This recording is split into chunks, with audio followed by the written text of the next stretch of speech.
Gloire à Dieu. Une fois encore, je dis gloire à Dieu. Que le Seigneur vous bénisse. Et que Dieu tourne son cœur vers lui-même. Pour que ce qu'il demande de vous, vous le fassiez. Et ce que vous demandez de lui, qu'il le fasse. Père, nous te remercions pour ta bonté. Merci pour avoir ouvert la porte conduisant aux possessions que Christ a pourvues sur la croix du Calvaire. Rends-nous réfléchis en tant qu'enfants. Fais de nous des enfants obéissants. Et fais de nous des enfants qui sont droits, sincères, honnêtes devant toi. Pour que nous ne ratons pas ce que tu as pourvu pour nous. Exauce la prière de ton peuple. Au nom de Jésus, nous prions. Merci beaucoup.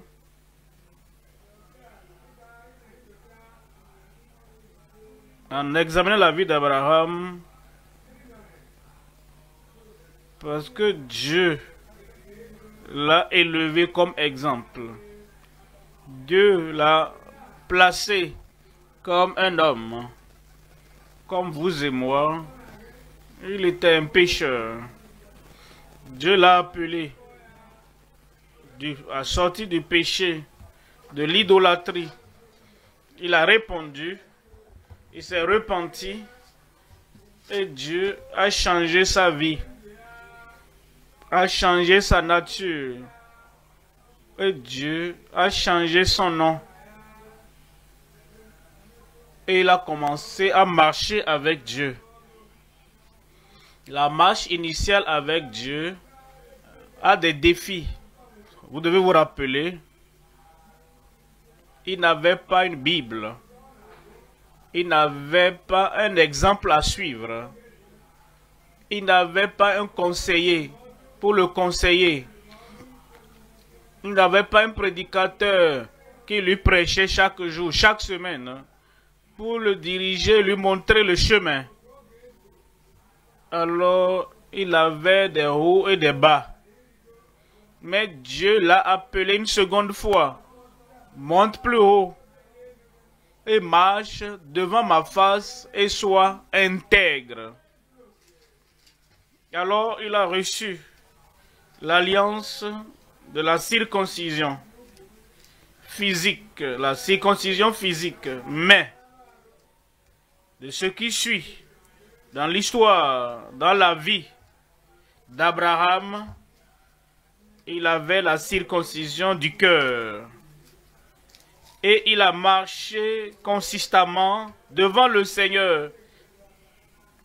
Il envoyait les serviteurs de sa maison pour qu'Éléazar puisse lui chercher une femme pour son fils. Il a dit, l'Éternel devant qui j'ai marché va te tracer le chemin et tu amèneras la femme que Dieu donnera pour mon fils. Il a marché avec Dieu. Dieu a témoigné de lui. Parce que tu ne m'as pas refusé le don précieux, ton fils unique. Je te bénirai. Et tu seras une source de bénédiction pour toutes les nations de la terre. C'était un homme qui a commencé du niveau 0 et qui est parvenu au niveau le plus élevé de gloire dans son histoire. Et nous considérons la prière qu'il a faite aujourd'hui dans un foyer, dans un palais, avec le roi et Nous considérons donc la prière indéniable d'Abraham, le prophète. Genèse, au chapitre 20. Lisons à partir du verset 3. Alors Dieu apparut en songe à Abimelech pendant la nuit et lui dit, voici, tu vas mourir à cause de la femme que tu as enlevée, car elle a un mari.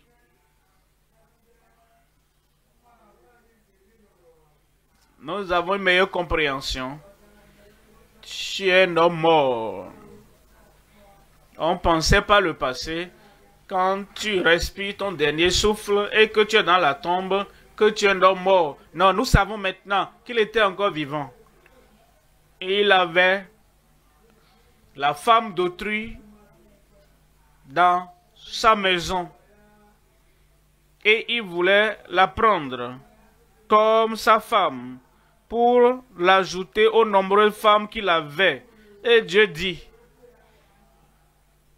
lorsque tu as la femme d'autrui, lorsque tu as le mari de la femme d'autrui, et lorsque tu prends le partenaire précieux d'une autre personne, et tu veux avoir du plaisir avec elle, tu es une femme morte. Tu es un homme mort. Ça veut dire que tu es séparé de Dieu. Tu es séparé de la vie éternelle. Tu es séparé de la vie qui est pieuse. Tu es séparé de la vie céleste. Verset 4. Abimelech, qui ne s'était point approché d'elle, il ne l'avait pas touché. Il n'avait pas eu de connaissance charnelle avec. Cependant, le fait même qu'il a eu l'intention, qu'il avait le plan, qu'il avait la proposition, tu ne l'as pas encore fait, je n'ai pas encore fait, je me suis engagé dans aucun acte. Cependant, tu es un homme mort, tu es une femme, et la femme d'autrui qui est avec toi, Abimelech, ne s'était point approché d'elle. Il dit, Seigneur, ferais-tu périr même une nation juste? Comprends le langage. Quand tu tues le roi, tu tues la nation. Quand tu frappes le berger, tu disperses les brebis. Ce que nous faisons au roi, nous le faisons au royaume. Est-ce que tu veux détruire, me détruire et détruire ainsi une nation? Verset 5. Verset 5. Ne m'a-t-il pas dit, c'est ma sœur? Et elle-même n'a-t-elle pas dit, c'est mon frère? J'ai agi avec un cœur pur et avec des mains innocentes. Maintenant, ton innocence ne sera pas évaluée au-delà de la parole de Dieu. Ton intégrité ne sera pas évaluée au-dessus des commandements de Dieu. Tu peux être innocent et ignorant. Abimelech était innocent et ignorant. Tu peux avoir l'intégrité et il y a l'iniquité sous ton intégrité. Ainsi, je l'ai fait avec un cœur pur. Je l'ai fait avec des mains innocentes. Mais la parole de Dieu ne n'excuse pas ton ignorance malgré ton innocence. Verset 6. Verset 6. Dieu lui dit en songe, je sais que tu as agi avec un cœur pur. Tu l'as fait avec un cœur pur. Aussi t'ai-je empêché de pécher contre moi.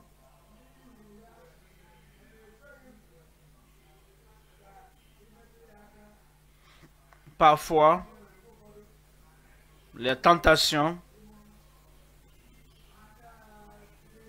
n'a pas la chance. La tentation est là. Tu aurais commis le péché, mais la chance n'était pas donnée. Et parce que le Seigneur a empêché la chance de se présenter, tu n'as pas encore commis le péché extérieur. Cependant, c'était Dieu. Dieu devait protéger Sarah. Dieu devait la protéger à cause de la promesse d'Isaac qui naîtra. C'est pourquoi Dieu a dit, pas ton intégrité, pas ton innocence, pas ta position, pas ta puissance, je t'ai empêché de pécher contre moi. C'est pourquoi je n'ai pas permis que tu la touchasses. Verset 7. Verset 7. Maintenant, rends la femme de cet homme. Rends la femme de cet homme. Quand tu la rends, ne garde pas son contact. C'est que tu ne veux pas manger. Pourquoi est-ce que tu veux goûter? Quand tu la rends à son mari, rends-la complètement. Plus de contact. Plus de contact téléphonique. Plus de contact par email. Pas de programme caché. Tu veux obéir au Seigneur de tout ton cœur, de toute ton âme, de toute ta pensée. Rends la femme totalement, complètement de cet homme.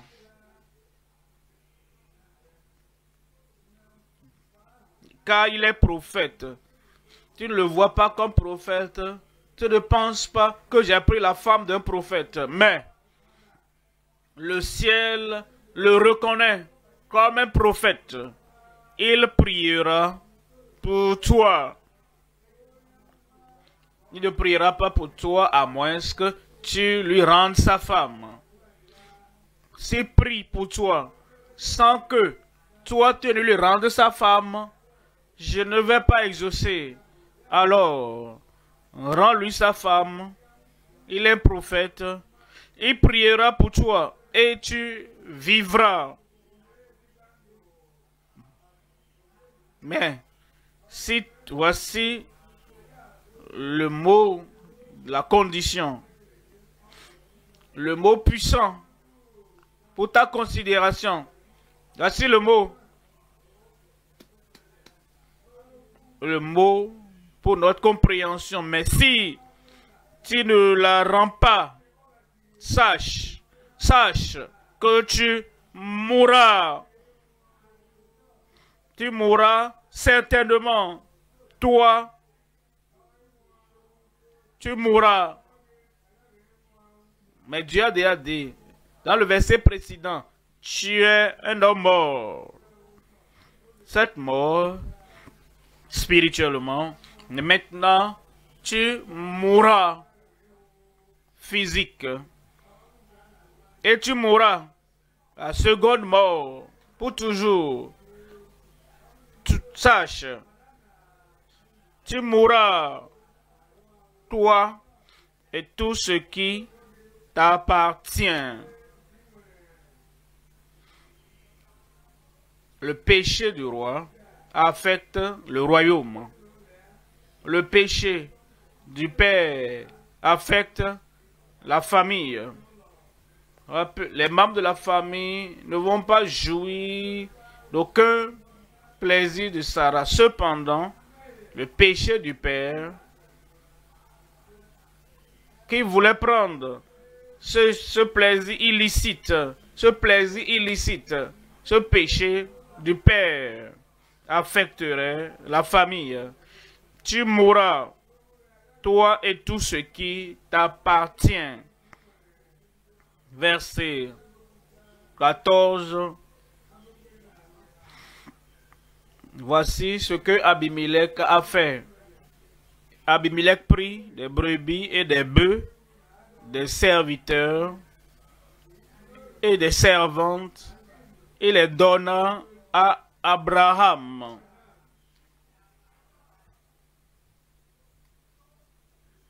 Abimelech, qu'est-ce que tu fais? Est-ce que tu donnes ça? Nous parlons de Sarah. Nous parlons de la femme. Qu'est-ce que tu fais? Tu veux utiliser ça pour payer la deuxième dot à Abraham? Non.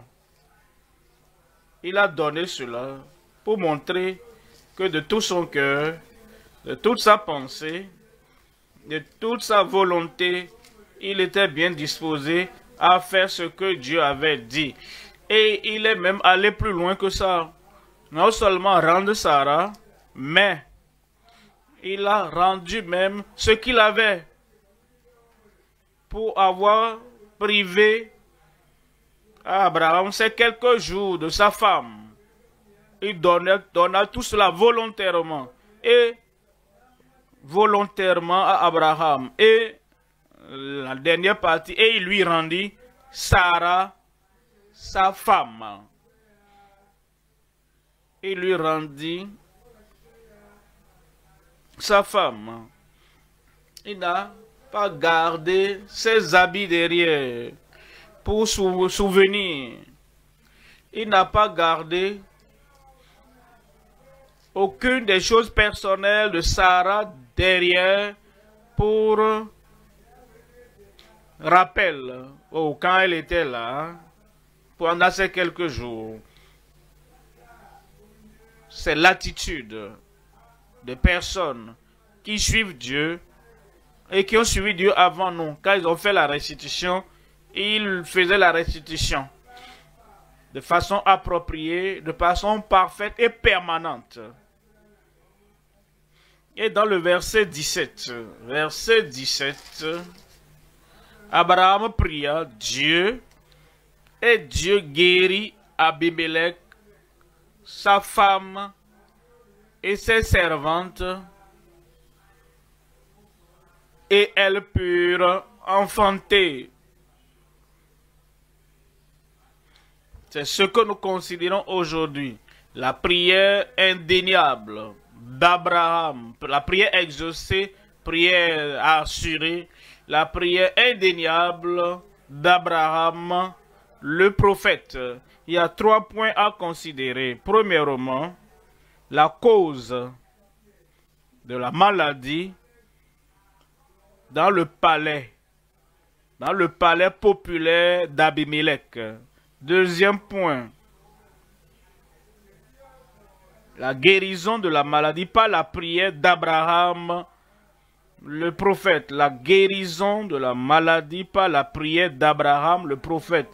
Troisième point, l'appel des serviteurs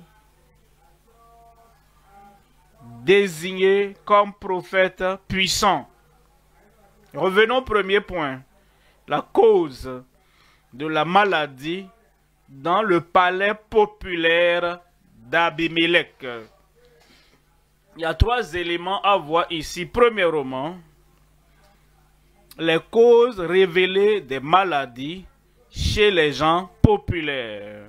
Deuxième élément, les causes répétées des maladies chez les personnes en vue ou les personnes prominentes. Troisième élément, les causes enregistrées de maladies chez les princes orgueilleux. Premier élément dans le premier point, les causes révélées des maladies chez les gens populaires. Voyons une fois encore en Genèse 20. voici un homme puissant, un homme populaire. Cependant, la maladie est venue. Et la cause sans malédiction n'aura pas d'effet. La maladie sans cause n'aura pas d'effet. L'infimité sans cause n'aura pas d'effet. S'il y a la fumée, c'est qu'il y a le feu quelque part caché. Ainsi, nous avons les causes révélées par Dieu lui-même. Et Dieu est venu à Abimelech dans un rêve, dans la nuit, et lui dit, voici, tu vas mourir à cause de la femme, que tu as enlevée, car elle a un mari. Verset 18. Verset 18. Car l'Éternel avait frappé de stérilité toute la maison d'Abimelech à cause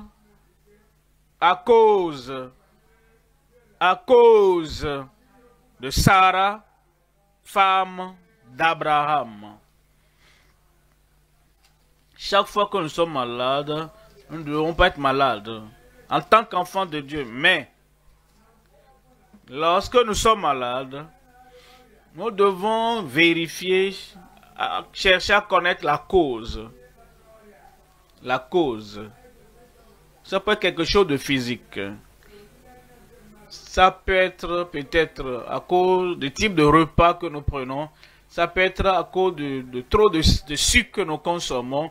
Peut-être à cause de mon goût. Le goût de ma langue. J'aime ceci, j'aime cela, j'aime manger ceci, j'aime manger cela. Peut-être à cause du fait que tu t'exposes à quelque chose de physique, à quelque chose de naturel, à quelque chose de spirituel. Et ça peut être à cause du péché. Vérifie cette cause. Cette cause, à cause, la chose qui est venue avant, cette maladie, vérifie-la. À cause de cela, la maladie est venue. Nous devons vérifier. Hébreux chapitre 13, verset 4. Hébreux 13, 4. Le mariage, un homme et une femme. Le mariage, un homme avec une femme non mariée. Le mariage, que le mariage, pas le mariage avec une divorcée. Le mariage scripturaire, le mariage bien fait. Que le mariage soit honoré de tous. Abimelech avait déjà fait ce qui est honorable. Il avait des femmes. Mais celle-là n'est pas honorable. Que le mariage soit honoré de tous. Et le lit conjugal, exempt de souillure. Ton lit matrimonial dans ton foyer non souillé.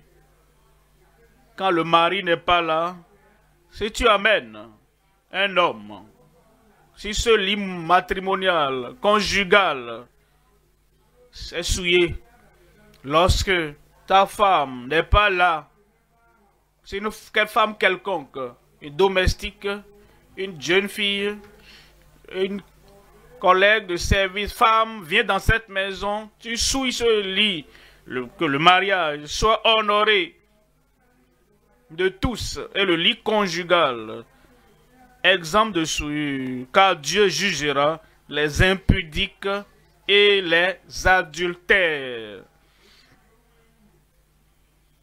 Il a fait dans l'Ancien Testament, on nous dit dans le Nouveau Testament hébreu, que les adultères, les impudiques, les fornicateurs, ceux qui souillent le lit conjugal, Dieu va les juger.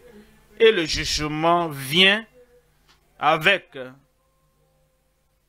la maladie, les maladies vénériennes, les maladies, quel que soit le type de cancer, les maladies que tu ne peux pas découvrir, le péché apporte la maladie. En 2e Chronique, au chapitre 26. 2e Chronique, 26, 15.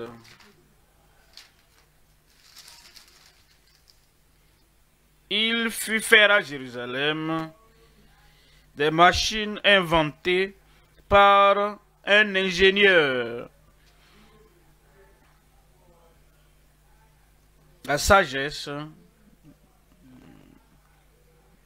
est destinée à être placée sur les tours et sur les angles pour lancer des flèches et de grosses pierres. Pour lancer des flèches et de grosses pierres. Sa renommée s'étendit au loin, car il fut merveilleusement soutenu jusqu'à ce qu'il devint puissant. C'était un roi que Dieu l'a aidé. Même en ce temps, il y avait de grands ingénieurs autour de lui. Il avait des grands technocrates autour de lui. Ils ont inventé, ils ont construit, jusqu'à ce que l'homme est devenu grand. Tu es grand, tu es populaire. Les gens t'entourent et il t'a élevé. Mais comprends que le péché n'est pas un luxe. T'éloigner du chemin du Seigneur, même après être devenu grand et fort et populaire, ce n'est pas un luxe. Verset 16. Verset 16. On nous dit, mais lorsqu'il fut puissant, son cœur s'éleva pour le perdre. Chaque fois que notre cœur s'élève, c'est pour notre destruction. Je suis grand, je suis puissant, je suis fort, j'ai la connaissance, je contrôle tous ces serviteurs, je contrôle tous ces grands scientifiques, je contrôle tous ces gens sages, intelligents. Alors, notre cœur s'élève. On dit, il pécha contre l'Éternel, son Dieu. Il entra dans le temple de l'Éternel pour brûler des parfums sur l'autel des parfums. Verset 17. Le sacrificateur Azaria entra après lui avec 80 sacrificateurs de l'Éternel. Homme courageux qui s'opposait. Si tu es un sacrificateur, prédicateur, prophète, pionnier, tu dois être courageux. Parce qu'il y a des gens, ils peuvent rater leur chemin. Ils sont forts, ils sont populaires. Pour cela, ils peuvent penser qu'ils peuvent faire tout ce qu'ils veulent dans le temple de Dieu. Et si tu es un Azaria, prophète de Dieu, sacrificateur, prédicateur de la parole de Dieu, tu dois être courageux. Tu dois être vaillant. Et avec tous les autres dirigeants et prédicateurs, sacrificateurs autour de lui, ils allèrent au roi et ils s'opposèrent au roi. Quand ils sont allés après lui, tous ces gens-là, qui étaient des hommes courageux, verset 18,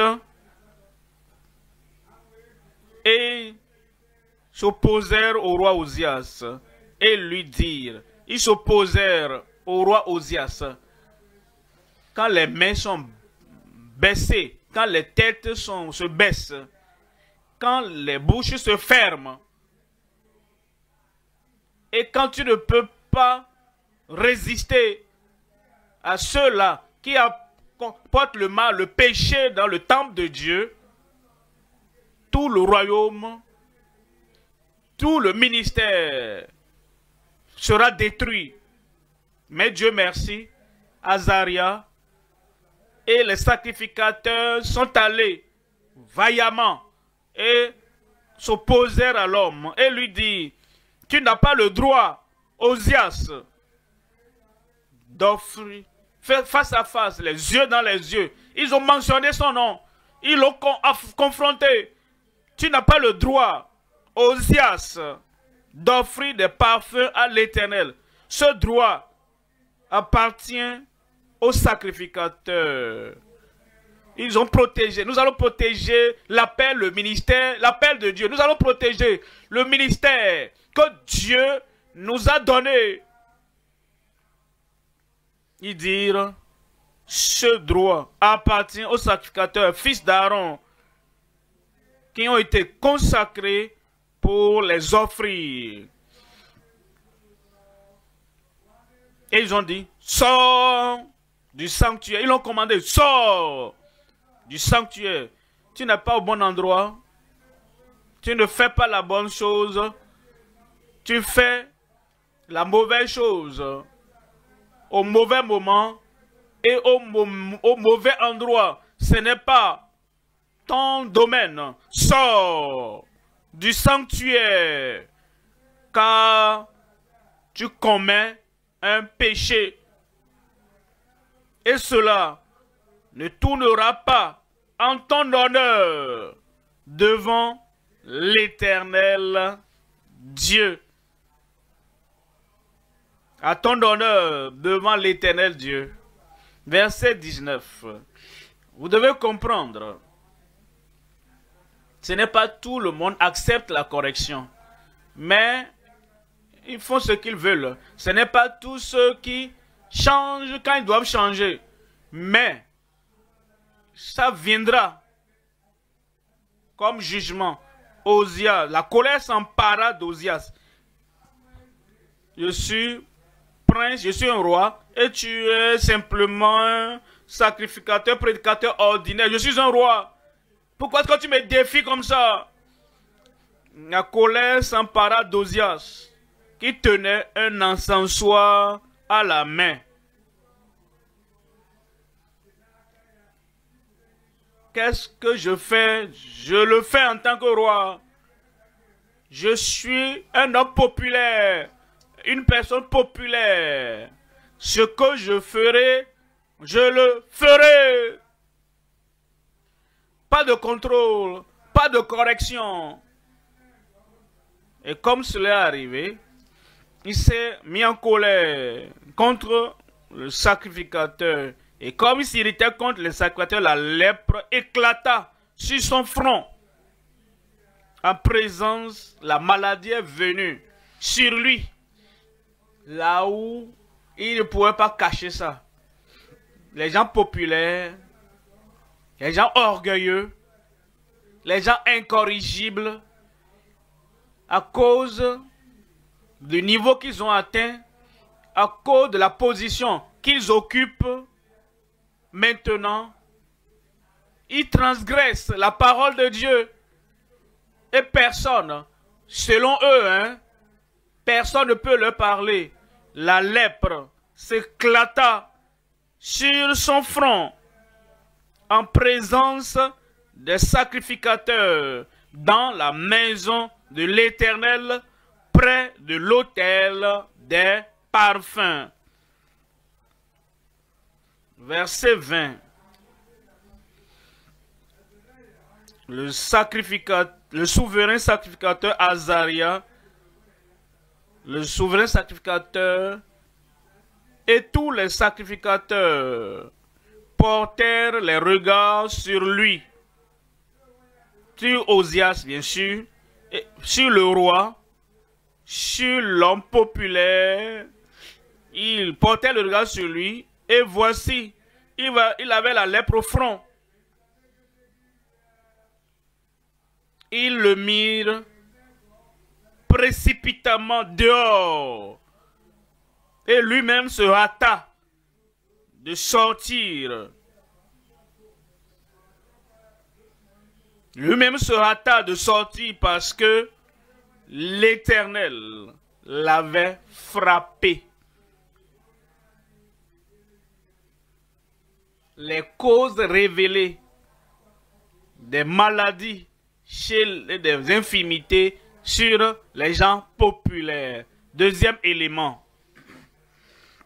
Les causes répétées des maladies chez les personnes en vue ou prominentes. Ceux qui sont prominentes, qui sont en vue dans l'assemblée des enfants d'Israël.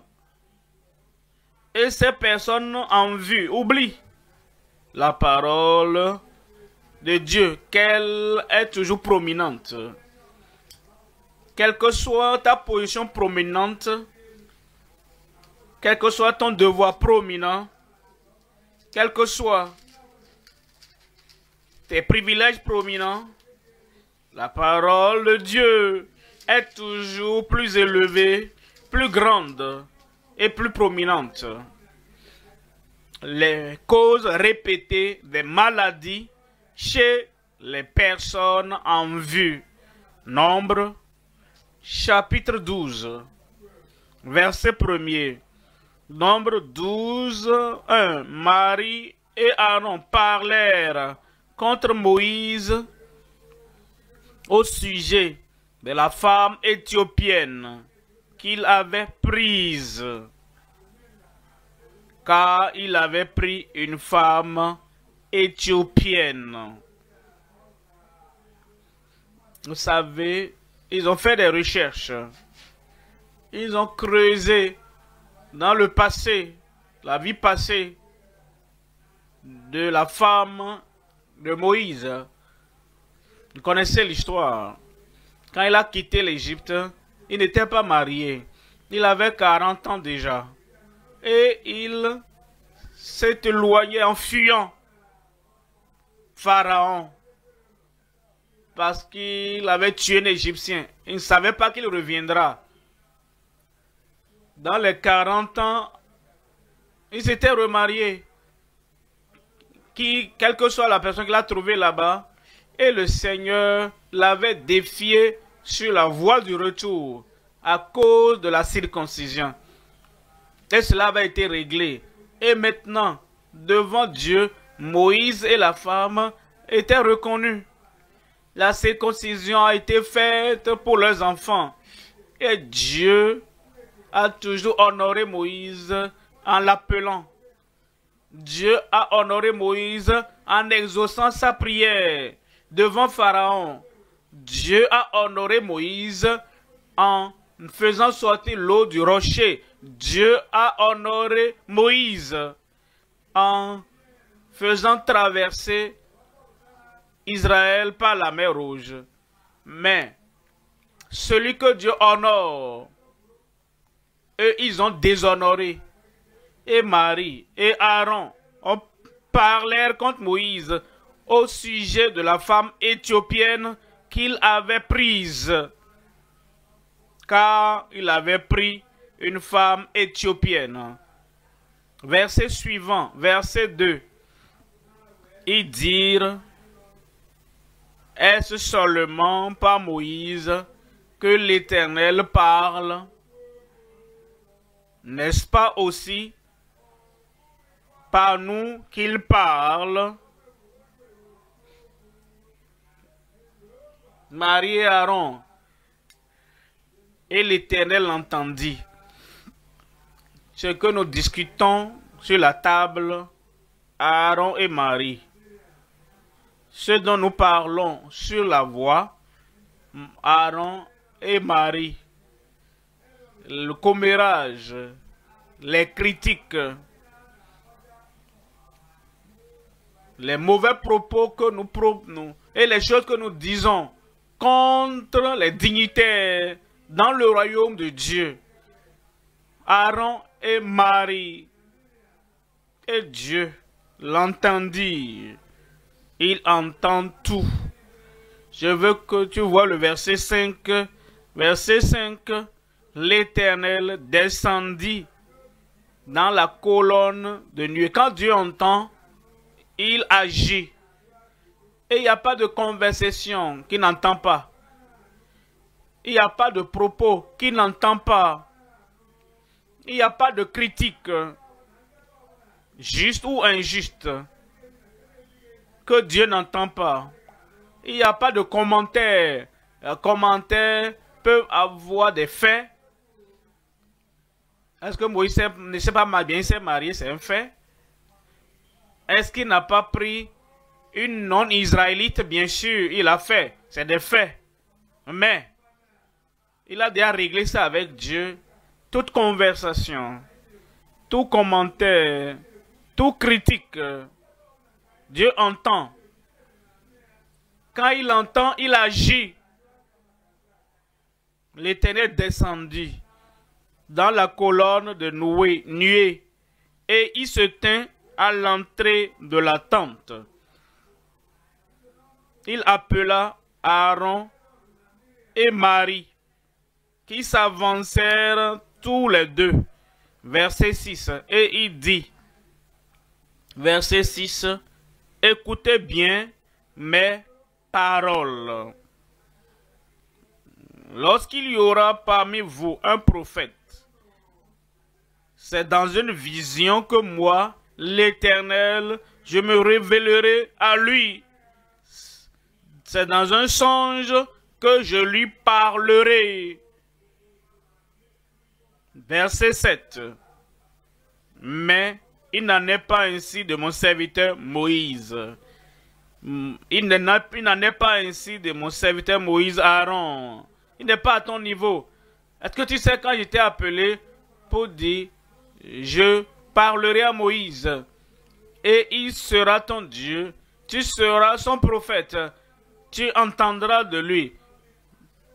Est-ce que je me révèle directement à toi? Est-ce que ce n'est pas Moïse que je parle et il te dit ce que tu dois faire? Mon serviteur Moïse, il n'en est pas ainsi. Marie,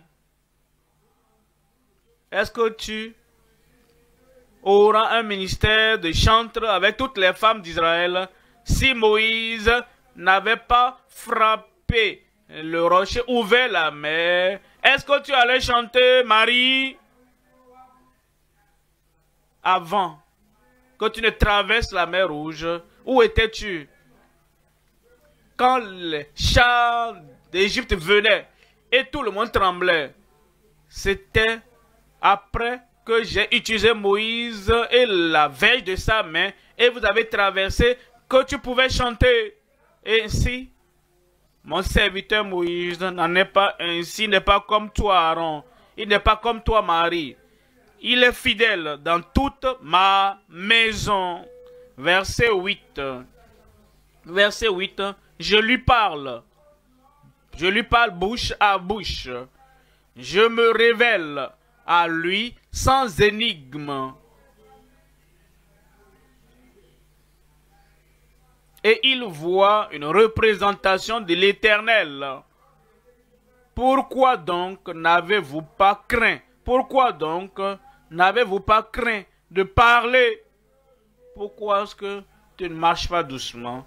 Pourquoi tu ne parles pas attentivement? Pourquoi tu ne te comportes pas fidèlement? Pourquoi est-ce que tu n'as pas certaines craintes de Dieu dans ta vie?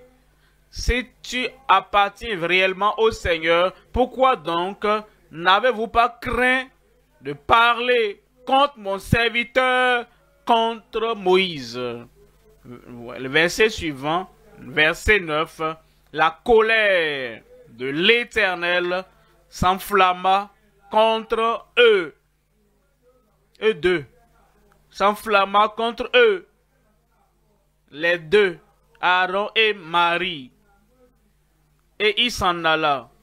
Verset 10. Verset 10. La nuée se retira de dessus la tente. Et voici, Marie était frappée d'une lèpre.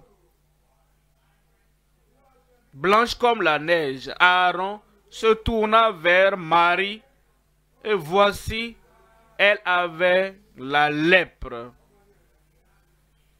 Les causes répétées de maladie parmi les personnes en vue. Les personnes en vue oublient la parole de Dieu, oublient la portion de la parole de Dieu. Ils sont flippants dans leurs propos, négligents dans leurs propos. Ils critiquent n'importe comment, à tout moment, et n'importe qui.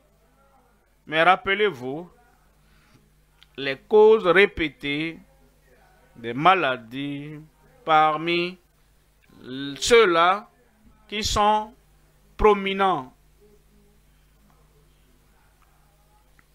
Premier roi, chapitre 13, verset 4. 1 roi 13, 4. 1 roi 13, 4. Dieu avait envoyé le prophète en un lieu chez Jéroboam.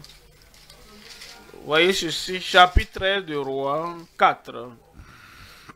Lorsque le roi entendit la parole que l'homme de Dieu avait crié contre l'autel de Béthel,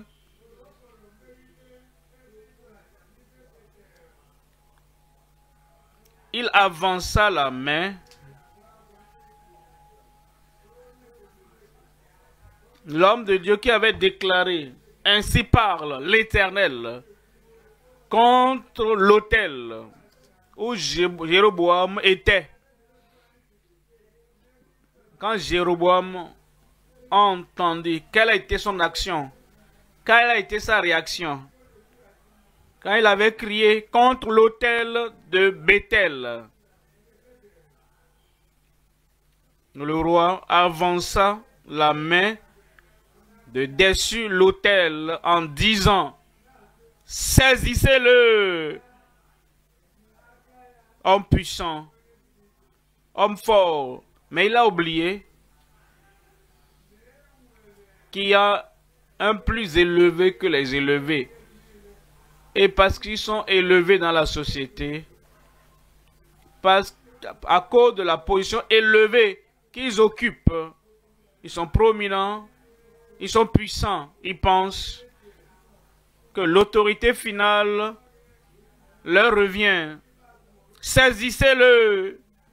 Et la main que Jéroboam avait étendue contre lui devint, l'homme de Dieu, cette main devint sèche et il ne put la ramener à soi.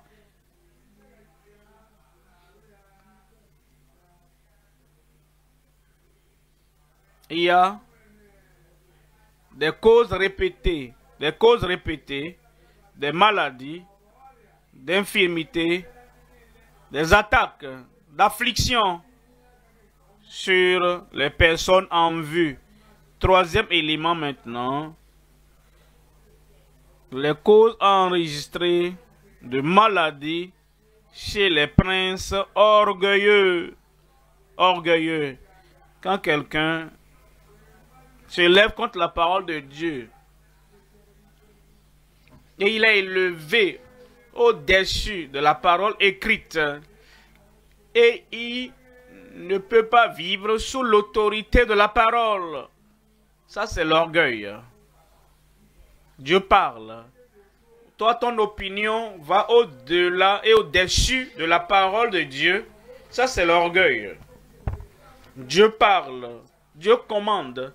Et toi, ta pensée va au-delà de la révélation de Dieu. Ça, c'est l'orgueil. Et quand cet orgueil opère dans ta vie, ces princes orgueilleux ont des conséquences de la maladie qui survient comme résultat de ces choses dans leur vie. Les causes enregistrées de maladie chez les princes orgueilleux. Daniel 4, verset 30. Daniel 4, 30. Daniel 4, 30.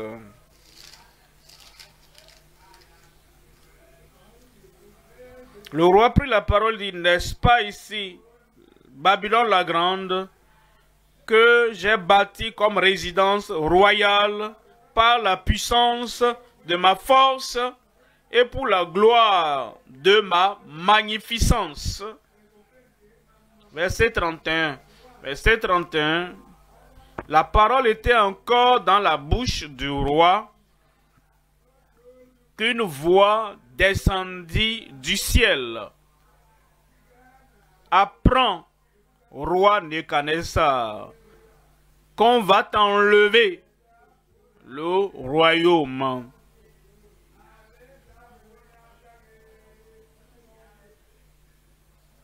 Verset 32, verset 32.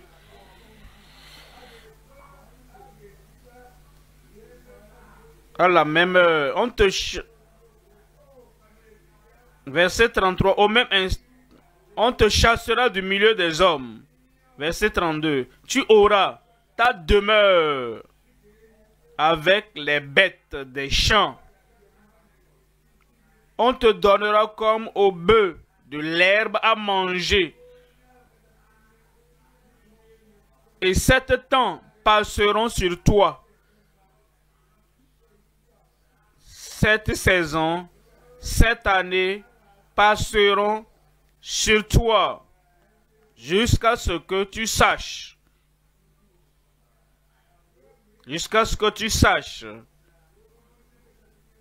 que le Très-Haut domine sur le règne des hommes. Celui qui est plus élevé que l'élevé règne, domine sur le règne des hommes, et qu'il le donne à qui il lui plaît. Verset 33. Verset 33. Au même instant, la parole s'accomplit sur Nebuchadnezzar. Il pouvait éviter cela, mais l'orgueil dans le cœur de ce prince, de ce roi, a causé cela dans sa vie. En acte 12, acte chapitre 12, verset 21, acte 12, verset 21, à un jour fixé, Hérode, revêtu de ses habits royaux et assis sur son trône, les harangua publiquement. Verset 22. Le peuple s'écria, voix d'un Dieu et non d'un homme. Verset 23. Au même instant, un ange du Seigneur le frappa parce qu'il n'avait pas donné gloire à Dieu. Et il expira, rongé des vers. Cela est enregistré dans la parole de Dieu pour notre instruction, pour que nous ne fassions pas ce qu'ils ont fait, parce qu'il y a des causes révélées de maladies chez les hommes populaires prominents. Deuxième point maintenant, la guérison. Nous allons voir la guérison par la guérison de la maladie par la prière d'Abraham le prophète. La guérison de la maladie par la prière d'Abraham le prophète. Nous allons voir 3 éléments dans le deuxième point. La guérison assurée par la restitution et l'humilité. Deuxième élément, une guérison reconnue par la repentance sans hypocrisie. Et le troisième élément dans le deuxième point est le remède annoncé par la justice, dans l'honnêteté. Le premier élément du deuxième point est la guérison assurée par la restitution et l'humilité. Revenons en Genèse encore au chapitre 24. Genèse 24.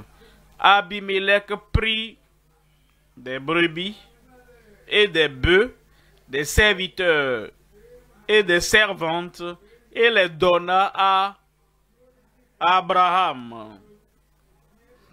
Il n'a pas dit, Abraham, sors de ma vue. Tu m'as causé ça, et tu as causé ça dans ma famille, tu as causé ça dans tout mon palais. Sors d'ici rapidement, je ne veux même plus te voir. Il n'a pas dit, je suis un roi ici, j'ai de l'autorité, j'ai pris ta femme, et j'ai un rêve, je n'accepte pas. Et il pouvait même prendre autre chose. Non! Sois humble sous la main puissante de Dieu. Il a restauré et il a retourné la femme d'Abraham, Sarah, sa femme. Et c'est alors, à cause de cette restitution et de cette humilité, c'est comme ça la prière a été exaucée. Verset 17. Dans le verset 17, Abraham pria Dieu et Dieu guérit Abimelech, sa femme. Il a guéri sa femme et ses servantes et elles purent enfanter. Quelqu'un dit Amen. Deuxième élément, une guérison reconnue, la guérison reconnue par la repentance sans hypocrisie. Et nous voyons ce que la parole de Dieu dit ici, en Ésaïe, au chapitre 58, à part du verset 6. Ésaïe 58, verset 6. Voici le jeûne auquel je prends plaisir. Ce n'est pas suffisant de jeûner. Oui, le jeûne est bon. Mais quand tu jeûnes, est-ce que tu fais l'inventaire de ta vie? Quand tu jeûnes, est-ce que tu regardes ton mode de vie? Quand tu jeûnes, est-ce que tu regardes ton attitude, tes actions, les choses que tu fais, que tu ne devrais pas faire, les choses que tu n'as pas faites, que tu devrais faire, nu, isolé, le jeûne isolé, nu. Ne coupe pas la corde. C'est le jeûne que Dieu a choisi, utilisé pour briser les liens de la... détache les chaînes de la méchanceté de nous, les liens de la servitude, renvoie libre les opprimés et que l'on rompe toute espèce de joug. C'est ce que nous faisons. Il y a la repentance. Les choses que nous avions faites qui ont nui aux autres, nous prions et nous jeûnons. Alors nous les libérons du joug et des liens. Les choses que nous avons faites qui ont nui et blessé les autres, nous les libérons des blessures. Et les choses que nous faisons qui ont opprimé les autres, peut-être tu n'as pas pensé à ça comme oppression, mais l'homme à la fin considère cela comme une oppression. Le receveur de l'effet de tes actions considère cela comme une oppression. Et tu pries, tu jeûnes devant le Seigneur et dis, voici le jeûne auquel je prends plaisir. Verset 7.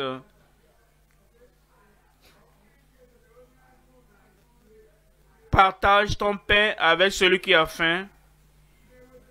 Partage ton pain avec celui qui a faim. Et fais entrer dans ta maison les malheureux sans asile. Si tu vois un homme nu, couvre-le.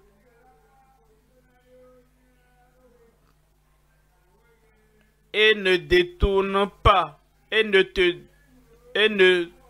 te détourne pas de ton semblable.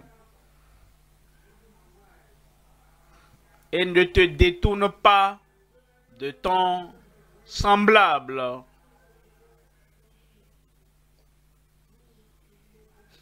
Ceux qui mènent ces vies secrètes, c'est comme s'ils se bâtissent une cour autour d'eux. Même la femme ne sait pas tout ce qu'ils font, toutes les alliances dans lesquelles ils s'engagent et le mode de vie qu'ils ont. Tout est caché. Les personnes les plus proches ne savent même pas que voici le chemin sur lequel la femme ou l'homme marche. Et ils pensent que c'est de la sagesse. Ils sont rusés. Ils sont secrets. Et jeûnent et prient. Et ils se demandent, je jeûne beaucoup. Mais je ne vois pas le résultat. Tu ne te caches pas de ta chair, des os de tes os. Verset 8. C'est alors seulement que ta lumière poindra comme l'aurore et ta guérison germera promptement. Jeûnez de la bonne manière, priez de la bonne manière, que la repentance se joigne à l'honnêteté, à la sainteté, sans hypocrisie. Alors ta guérison germera promptement. Ta justice marchera devant toi et la gloire de l'Éternel t'accompagnera. Et l'Église dit Amen. Troisième élément maintenant, le remède annoncé par la justice dans l'honnêteté. La justice dans l'honnêteté. Est-ce qu'il y a de la justice dans la malhonnêteté? Bien sûr, oui.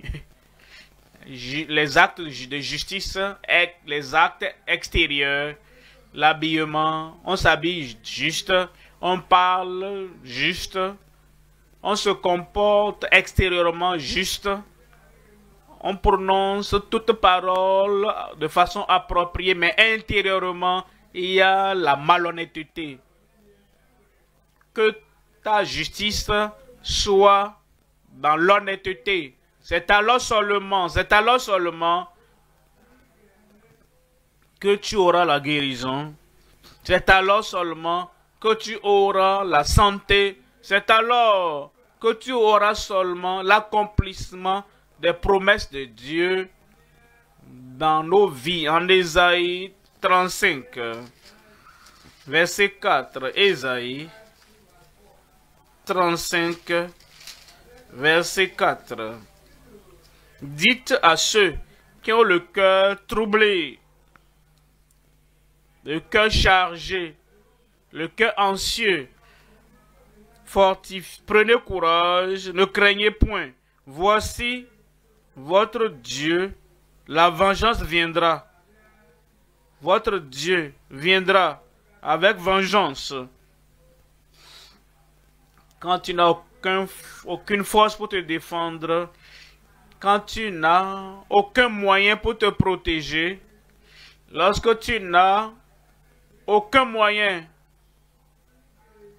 pour arrêter l'ennemi, Dieu va combattre pour toi. Il viendra.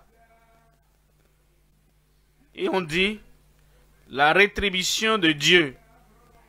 Il viendra lui-même et vous sauvera. Amen. Verset 5. Verset 5 alors s'ouvriront les yeux des aveugles. S'ouvriront les oreilles des sourds. Verset 6.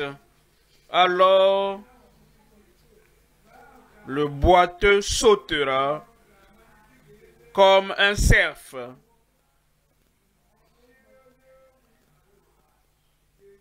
Et la langue du muet éclatera de joie, car des eaux jailliront dans le désert et des ruisseaux dans la solitude. Verset 7. Verset 7 dit, le mirage se changera en étang et la terre desséchée en source d'eau. Dans le repaire qui servait de gîte aux chacals, croîtront des roseaux et des joncs.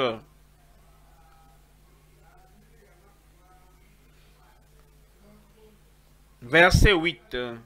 Verset 8.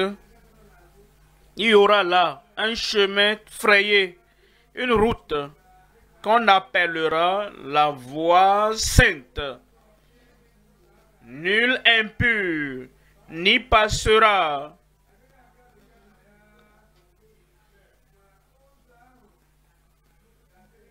C'est lorsque nous apparaîtrons devant le Seigneur. Et il trace un chemin, le chemin de la sainteté.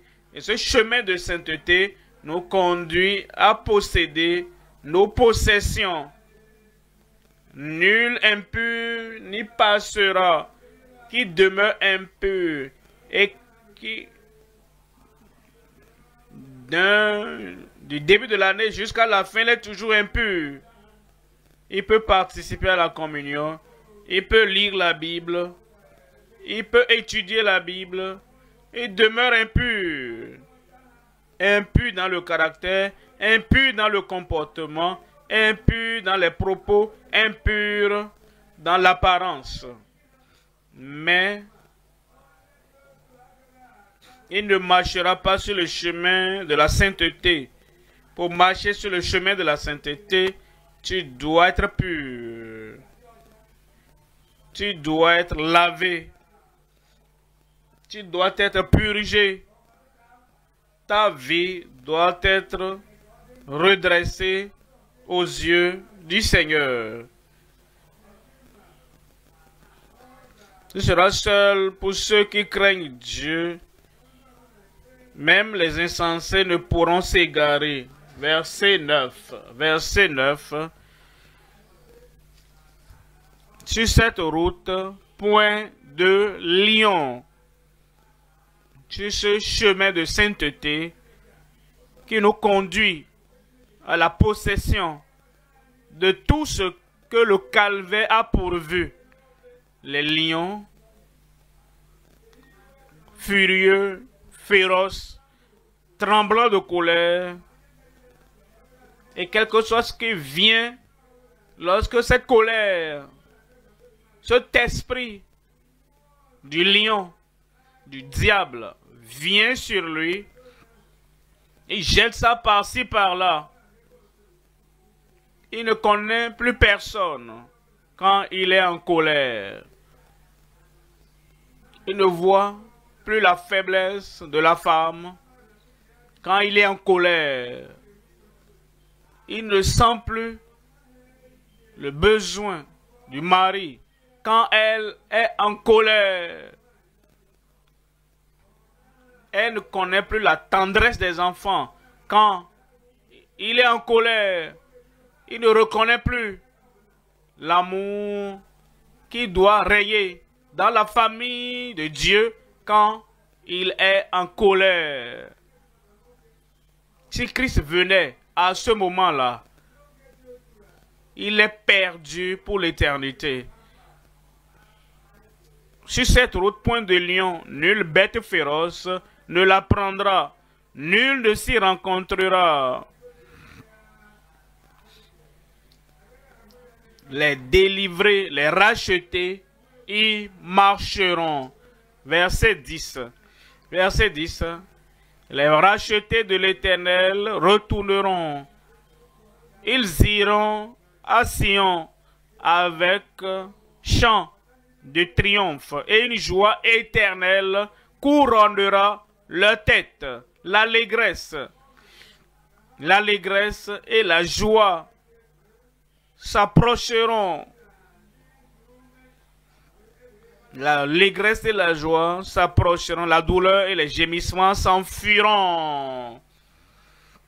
Troisième point maintenant. Nous considérons maintenant l'appel des serviteurs désignés comme prophètes puissants. Serviteurs de Dieu, désignés par Dieu pour que partout où nous allons, nous avons la fermeté, le statut et nous pouvons faire la supplication d'un prophète. L'appel des serviteurs désignés comme prophètes puissants. Trois éléments à voir. Premièrement, la puissance et le pouvoir d'un vrai prophète. Deuxièmement, le ministère et la proclamation des vrais prophètes. Troisième élément, nous voyons le mystère et la perdition des prophètes transgresseurs. Premier élément, la puissance et le pouvoir d'un vrai prophète. La puissance et le pouvoir d'un vrai prophète. Deutéronome 34, verset 10. Deutéronome 34, 10.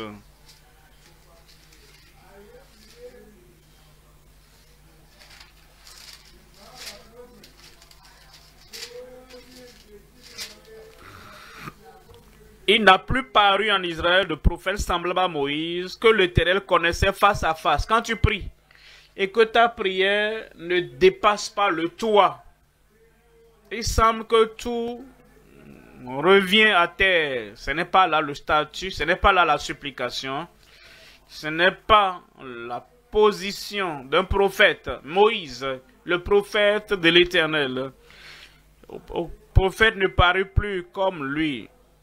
L'Éternel le connaissait face à face. Verset 11 dit, nul ne peut lui être comparé pour tous les signes et les miracles que Dieu l'envoya faire au pays d'Égypte contre Pharaon, contre ses serviteurs et contre tout son pays.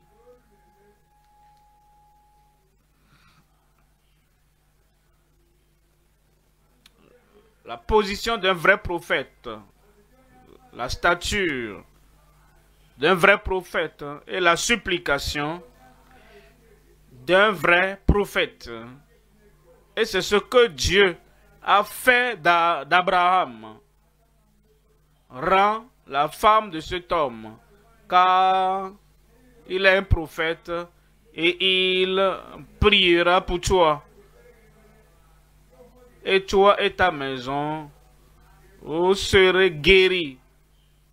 La puissance et le pouvoir d'un vrai prophète. Deuxième élément, le ministère et la proclamation des vrais prophètes. Quel est le ministère d'un prophète? Est-ce que le mois prochain, dans la nouvelle année, ceci va arriver et ceci va arriver? Bon, voyons la parole de Dieu. Osée, chapitre 12, verset 10. Et verset 13. Osée, chapitre 12, verset 10. Et moi, Osée 12, 10, le ministère du prophète, et moi, je suis l'Éternel ton Dieu. La parole de l'Éternel parvient à l'homme, et l'homme délivre cette parole de l'Éternel sans rien retrancher, sans rien ajouter. Verset 11, lui second, j'ai parlé au prophète. Quand la parole de Dieu te parvient, elle entre dans ta vie et produit la justice dans ta vie.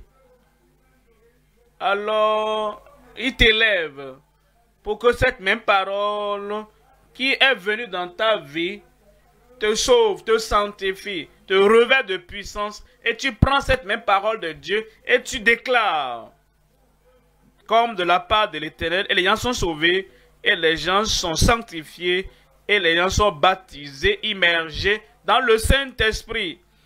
Et les gens reçoivent la puissance par la parole du Seigneur, venant à toi, venant à travers toi, et venant de toi, et change leur vie. Ça, c'est le prophète de Dieu. J'ai parlé au prophète. J'ai multiplié les visions. Et par les prophètes, j'ai proposé des paraboles. Par le ministère des prophètes. Verset 14. Par un prophète, l'Éternel fit monter Israël hors d'Égypte. Ça, c'est un prophète. Par un prophète, l'Éternel fit monter les pécheurs de leurs péchés, les opprimés. Par un prophète, il a fait sortir les opprimés de l'oppression. Par un prophète, l'Éternel fit monter les malades de leur maladie. Par un prophète, l'Éternel fait sortir les opprimés de leur oppression. Par un prophète, l'Éternel fit monter Israël hors d'Égypte. Et par un prophète, Israël fut gardé, préservé. Ça, c'est le ministère du prophète, de préserver, le sauver dans le salut, et de préserver, le sanctifier dans la sanctification. De préserver celui qui est libéré, libéré des liens, de le préserver dans cette liberté céleste. Par le prophète, il est préservé.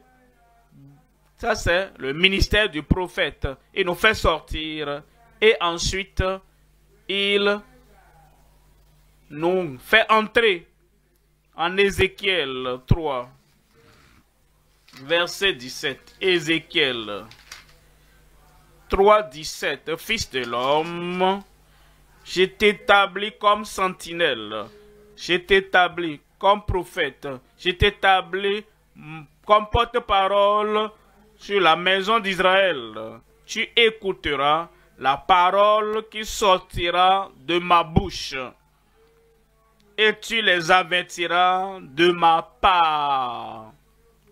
Quand c'est un prophète, écoutez la parole de ma bouche et ensuite ne diminue pas, n'ajoute pas, ne modifie pas, ne mutile pas.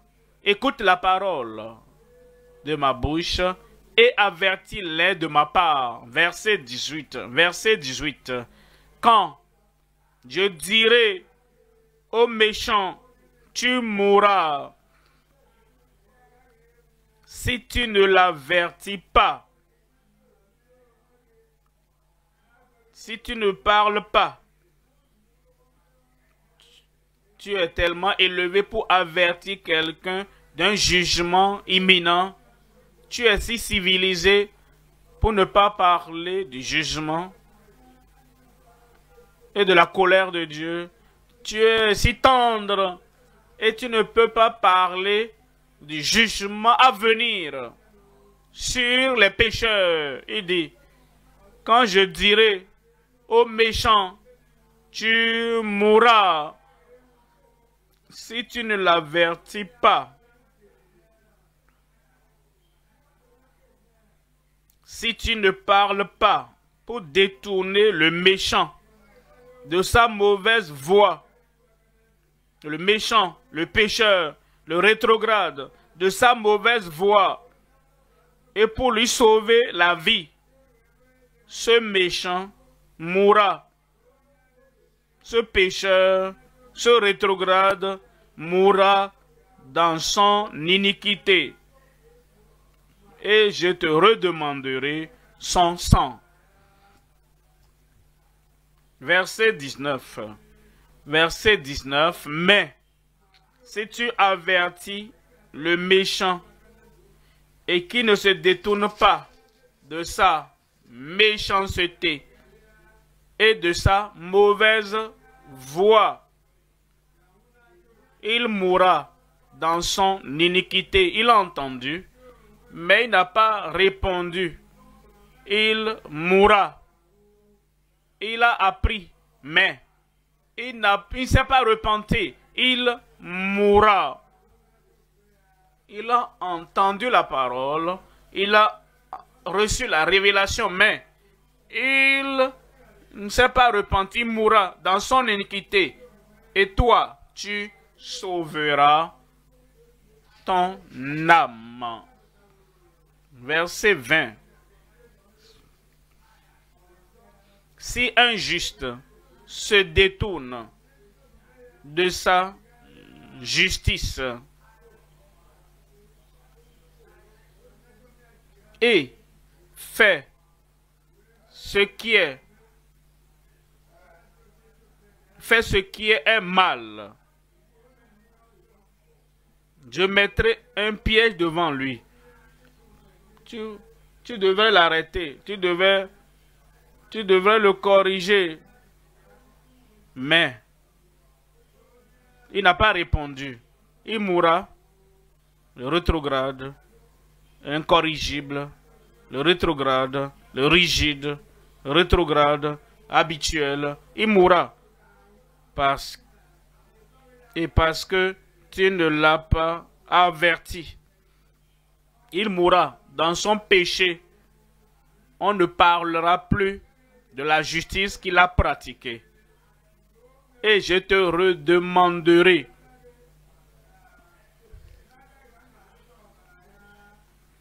On ne parlera plus de la justice qu'il a pratiquée. Et je te redemanderai son sang. Parce que tu ne l'as pas averti. Verset 21. Mais si tu avertis le juste de ne pas pécher, l'homme sauvé, l'homme sanctifié, si tu avertis le croyant, si tu avertis le juste,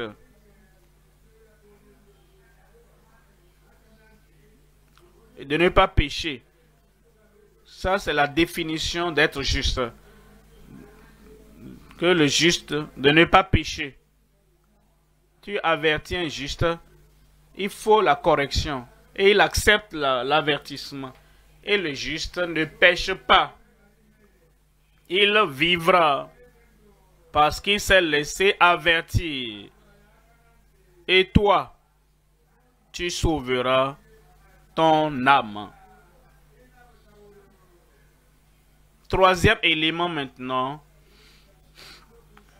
le mystère et la perdition des prophètes transgresseurs. Il y a des gens qui professent avoir le don de prophétie. Et ça leur donne la licence. Ils peuvent parler n'importe comment. Ils peuvent vivre n'importe comment. Ils peuvent amener des femmes au bord de la rivière et laver les femmes là-bas et faire ce qu'ils veulent. Ils peuvent commettre la fornication. Ils peuvent commettre l'adultère. Ils peuvent voler l'argent de l'église. Ils peuvent faire la fraude. Est-ce qu'ils ne sont pas des prophètes? Mais le mystère et la perdition de ces prophètes transgresseurs. Si tu es un vrai prophète, ta vie sera droite, ta vie sera claire, pure et si tu es un vrai prophète, dans la nuit, dans la journée, tu mèneras une vie de justice, tu mèneras une vie juste, une vie transparente, sans tache. Mais si tu passes par des raccourcis, tu joins ceci à cela,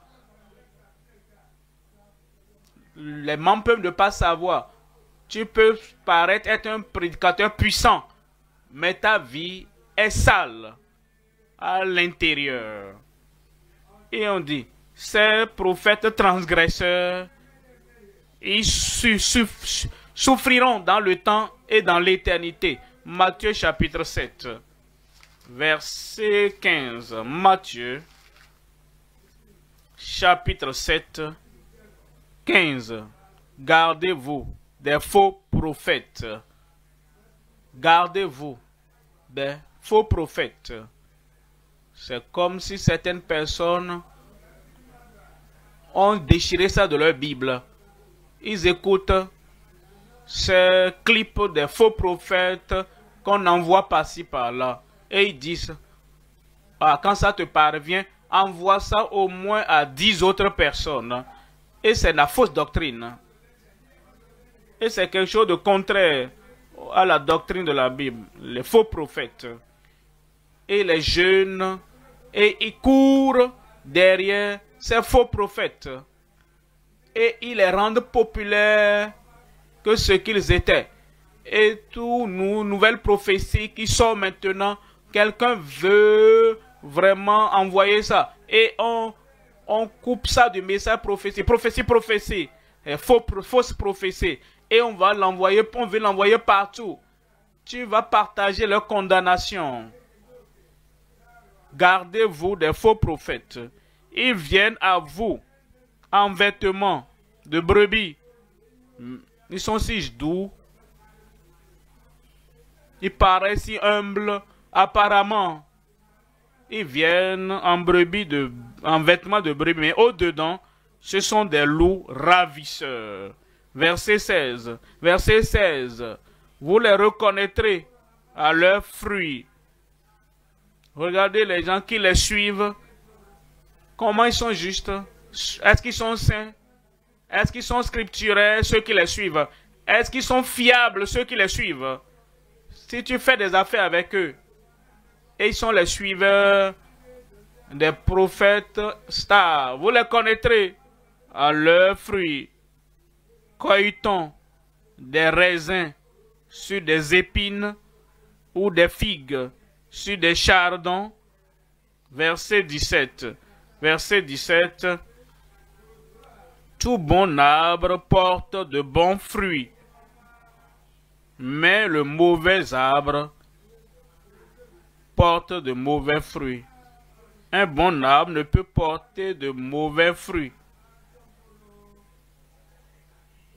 Un bon arbre, verset 18 maintenant, un bon arbre ne peut porter de mauvais fruits.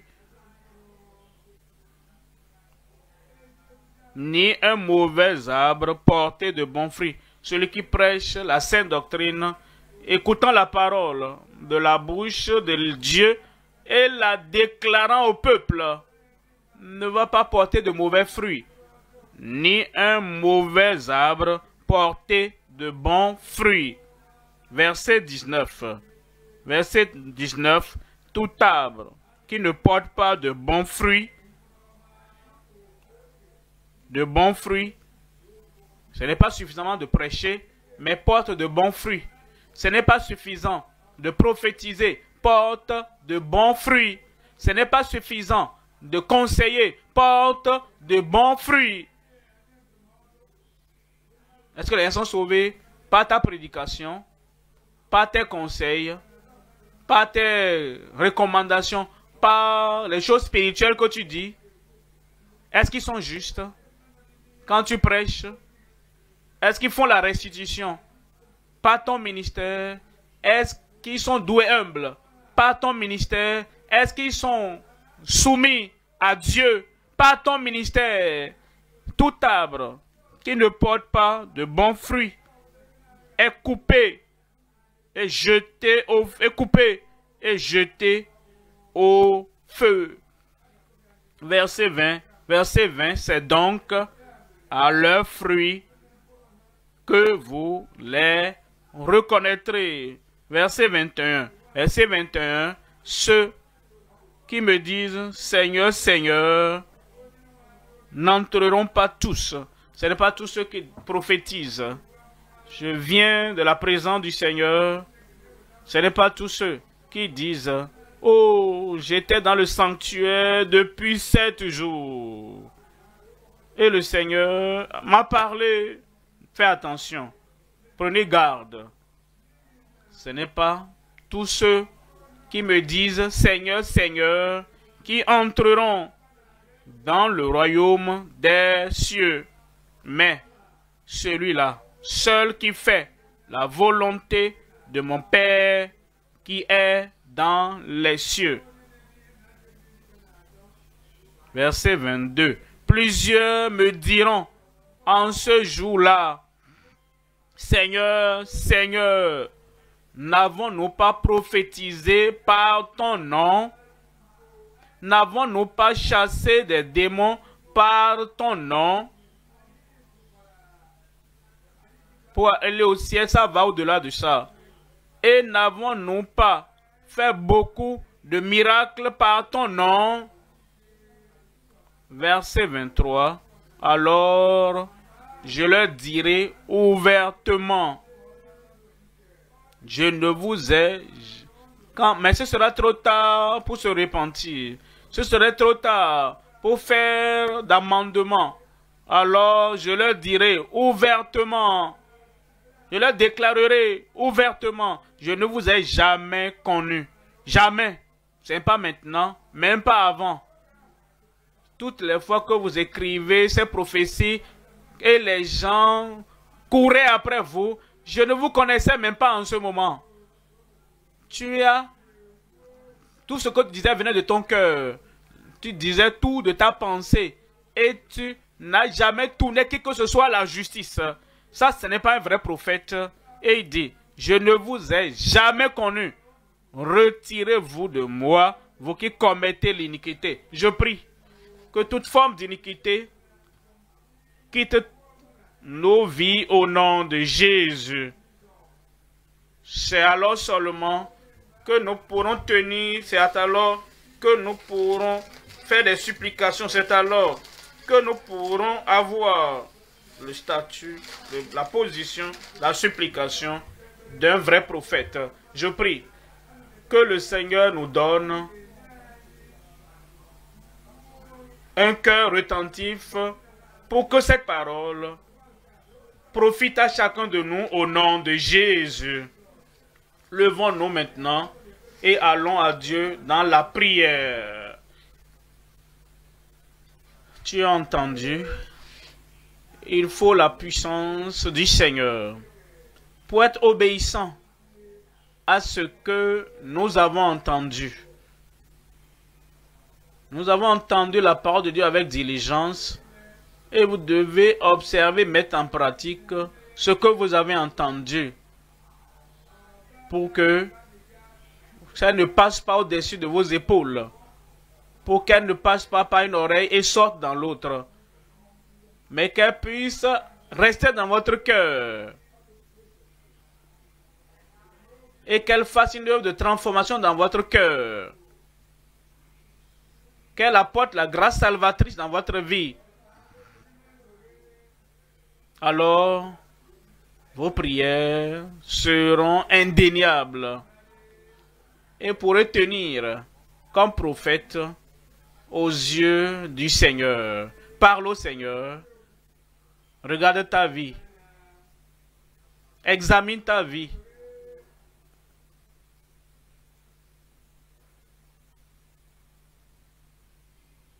Creuse tout. Ces choses cachées là-bas, creuse-les devant le Seigneur.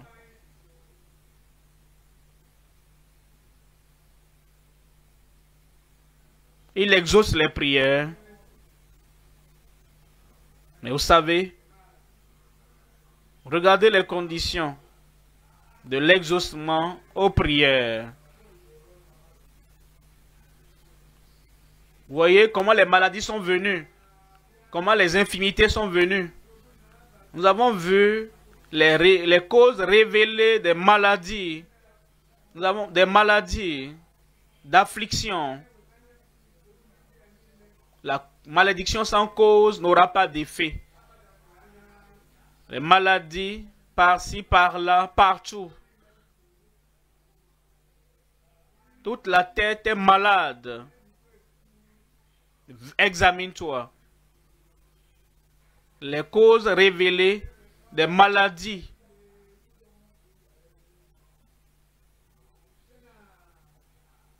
De ces gens populaires, de ces princes, de ces rois. Ils vont dans le temple de Dieu et causent le désordre.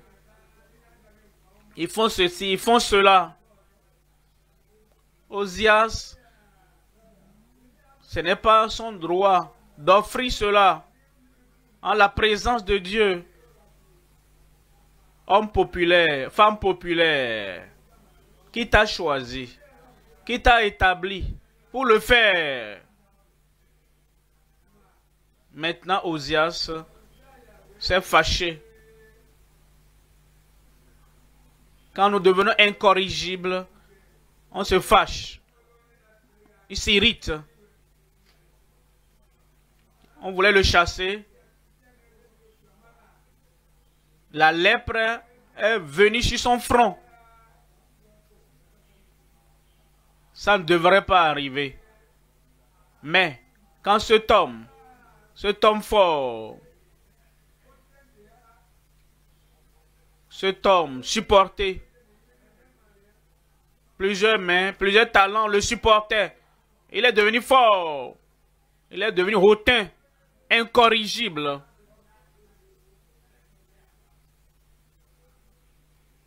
Les causes répétées des maladies, le commérage, les critiques, le rapportage, cogner les têtes les uns des autres par la langue qui s'égare. Les causes répétées des maladies. Les causes enregistrées des maladies parmi les princes orgueilleux. Si orgueilleux, voici Babylone, la grande, que j'ai bâtie par l'honneur et la puissance de mon royaume. Roi orgueilleux, prince orgueilleux, homme orgueilleux, femme orgueilleuse, hautain.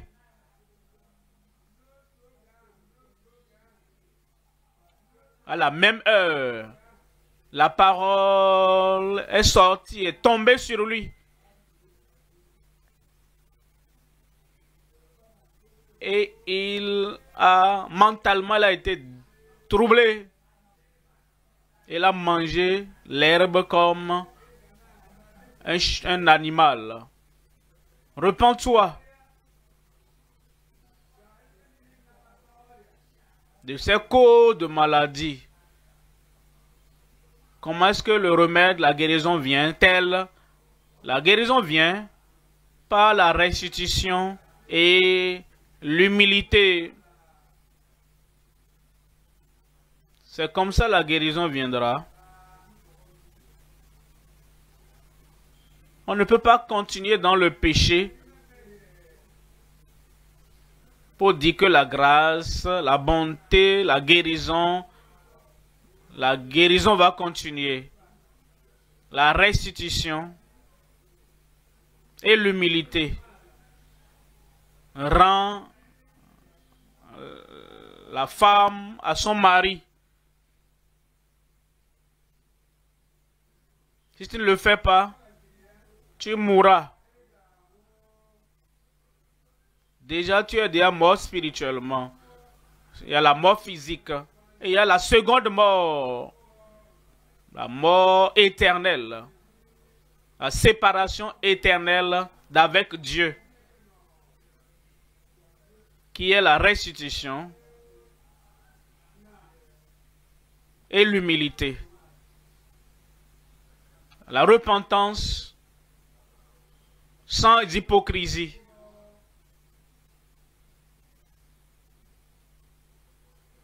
Qu'est-ce que Dieu te dit?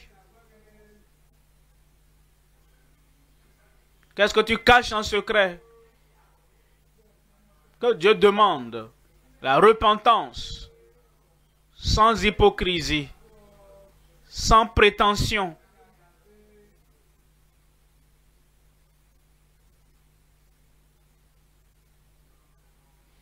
Tu honores Dieu quand tu te repens, quand tu prêtes oreille à l'avertissement. Et qui est la justice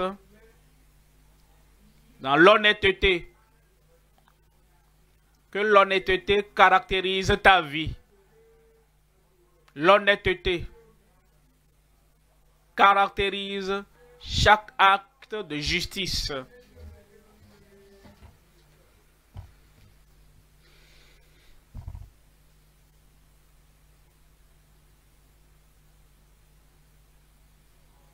Il t'appelle.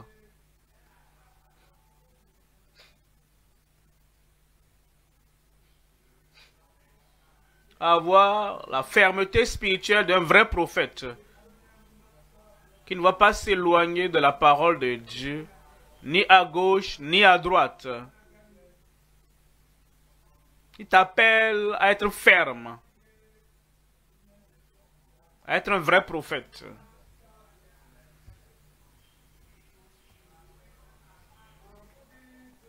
Pour que tu ne cèdes pas à la pression du monde, qui veulent entendre de douces paroles, de belles histoires. Ils ne veulent pas écouter la vérité, qui apportera la conviction dans leur vie. De belles histoires. Sois un vrai prophète de Dieu. Déclare-la, tel que Dieu l'a dit.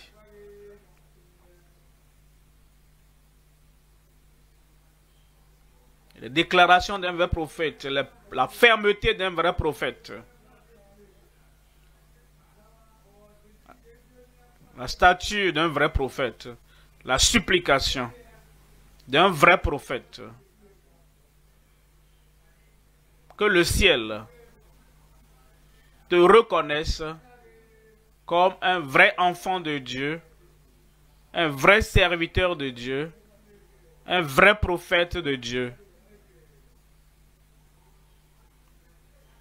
Ne dépend pas du vote populaire, de ceux qui ne connaissent pas ta vie secrète et qui chantent tes louanges. Dépend du témoignage du ciel de ta vie.